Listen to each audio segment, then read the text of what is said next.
These beautiful, white whales live in cold Arctic waters, so they have special clothes, a thick layer of fat under the skin.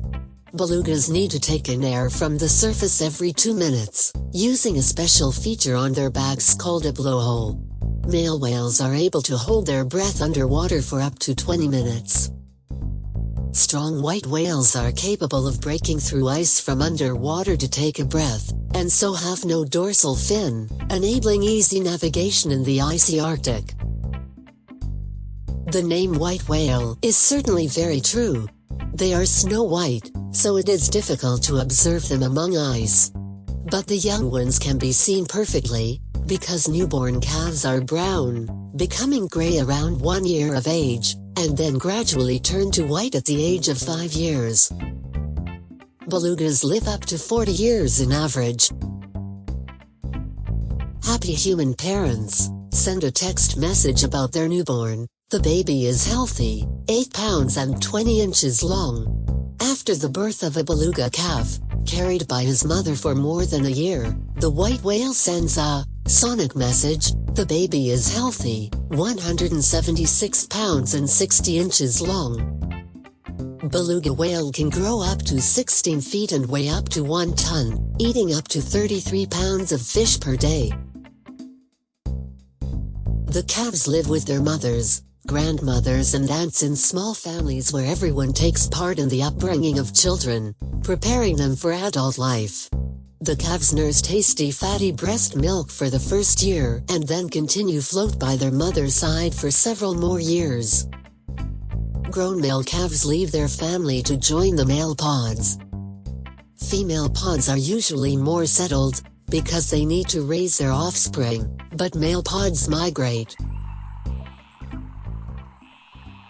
From time to time several smaller pods may join together to form larger groups not only for joint hunting, but also to socialize and mate. Hundreds of white whales can attend at such gatherings. Belugas have a rich musical range and large repertoire. They have been called sea canaries. Beluga whales are very vocal and are considered as the most communicative of the cetaceans. Researchers have observed signal markers in belugas' conversations. When they meet, they tell each other where they come from, and certainly they have their own names. People do not understand what belugas speak about, but belugas even may mimic the pattern of human speech.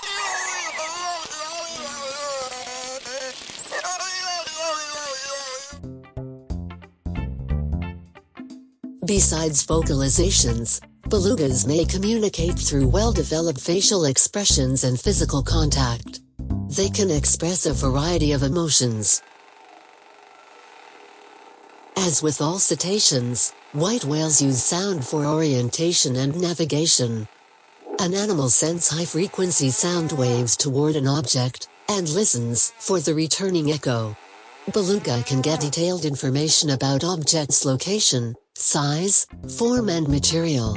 Echolocation is vital for cetacean way to orientate in space and receive information from the world around them. Beluga whales have natural enemies. While hunting, the polar bear waits for beluga at the polynya, and then plunges into the water. With a maximum speed of 13 miles per hour, the beluga has a difficult time escaping from a dangerous and fast predator like the killer whale. Beluga has yet another, more dangerous enemy: humans. People keep belugas in captivity. The showman P.T. Barnum first placed live beluga whales on display at the Boston Aquarial Gardens and in the American Museum in New York in 1861. In the late 1950s, the beluga capture industry took off. Alaska quickly became the favored place to capture belugas until the 1970s. Canada became the predominant source for belugas destined for exhibition. This continued until 1992, when beluga captured was banned in Canada. When Canada ceased to be the source of these animals, Russia became the largest provider.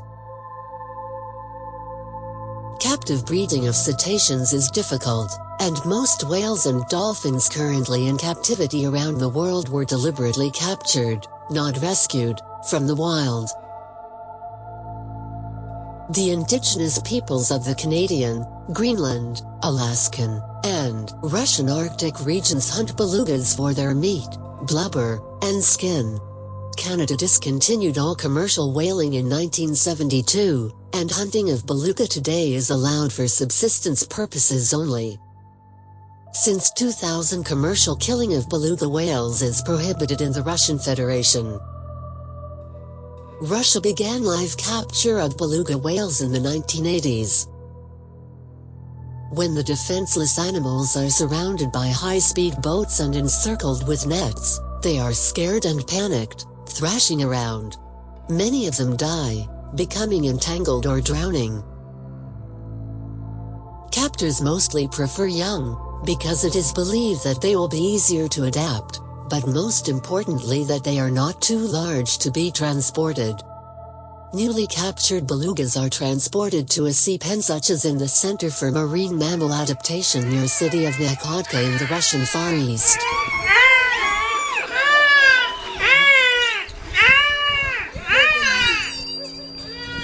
In such places, white whales are held in quarantine for at least a month. Here they are taught to obey humans, live in a confined space, and eat dead fish. If the animal survives, it is transported to a final destination, and exposed to the new stress, a strong physiological load, prolonged lack of food, and dehydration. Beluga whales are delivered to Russian and Ukrainian dolphinariums, or sold abroad, to China, Thailand, Vietnam and Middle East. In 2012, Russians captured the largest number of live belugas in history, 44 individuals, and the numbers are growing. In 2013, a permit for a catch quota of 260 beluga whales was issued by the Russian Commission for Fisheries. In 2013, in the Sea of Okhotsk, 81 beluga whales were caught. Approximately 34 were accidentally killed during the capture, 7 died in the temporary detention, and 3 had to be released because of the risk of death.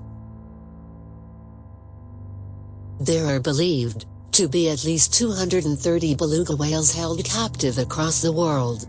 Approximately 30 belugas are in the United States, 50 are in Canada, 20 are in Japan, and 40 are in China.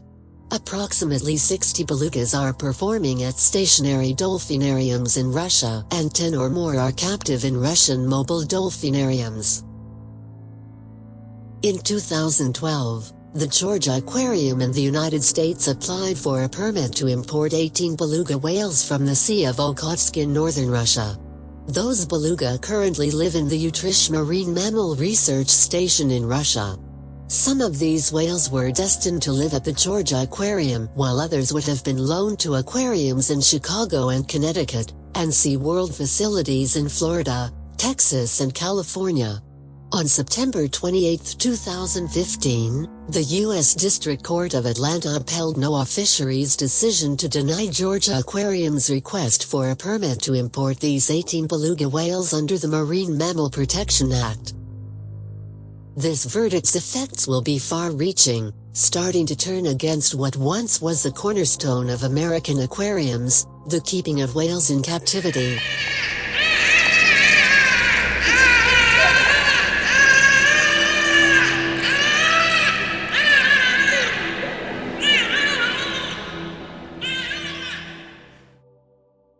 Captive cetaceans live a life of constant stress in a cement box, to which chlorine and other irritating chemicals are added. During performances or petting sessions, they are assaulted by blaring music and crowd noise. Captive cetaceans often work 12-hour days without a break.